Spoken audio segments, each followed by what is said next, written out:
इनको आपस में जोड़कर एक बड़ा एंटीना बनाया हुआ है और ये वायुमंडल में टन्स के हिसाब से वेवलेंथ वेव्स को भेजता है, जो कि 36 मिलियन वाट फ्रीक्वेंसी को हवा में भेज देता है। ये ऊर्जा 7200 रेडियो स्टेशन की ऊर्जा के बराबर है। 36 लाख किलोवाट की ऊर्जा को हवा में छोड़कर आइनोस्फेयर में भेजा जाता है। अमेरिकी वैज्ञानिकों और मिलिट्री का भी मानना है कि हार्प को वे आइनोस्फेयर की बिहेवियर और इससे क्या क्या हो सकता है, इसके अध्ययन के लिए उन्होंने इसको बनाया है। यह हार्प अमेरिका की एक भयंकर योजना है जिससे आइनोस्फेयर को गर्म करके मौसम को अपने हिसाब से बदला जा सकता है। इस प्रोजेक्ट को अमेरिका ने अपने हिसाब से मौसमों को बदलने के लिए बनाया है, जिससे इंसान प्रकृति के खिलाफ जाकर काम कर सकता है।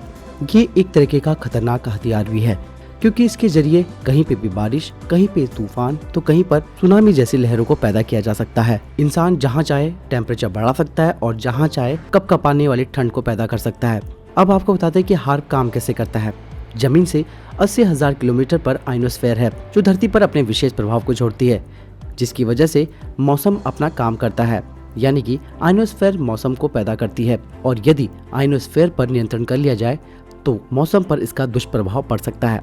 आइनोस्फेयर अगर मजबूत ना हो तो धरती पर जीना मुश्किल हो जाएगा, क्योंकि ये सूर्य से आने वाली गर्मी को आइनोस्फेयर ही नियंत्रण में लाती है। यही वजह है कि अमेरिका ने हार्प जैसी तकनीक को विकसित किया है। 3.5 मिलियन हर्ट्ज की ऊर्जा को आइनोस्फेयर के तह तक भेजा जाता है, जिससे आइनोस्फेयर पे छेड़खानी की जा सकती है और अमेरिका आइनोस्फेयर को नियंत्रण करने में काफी हद तक कामयाब हो चुका है।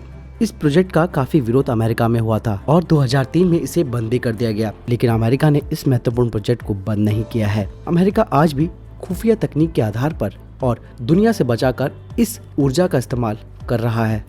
ये भविष्य का उसका वो हथियार है जिसकी वजह से वो मौसम पर अपना कब्जा पा सकता है और किसी भी देश में अपने हिसाब से सुनामी हो या फिर तूफान हो या फिर जलजला हो, कुछ भी कर सकता है।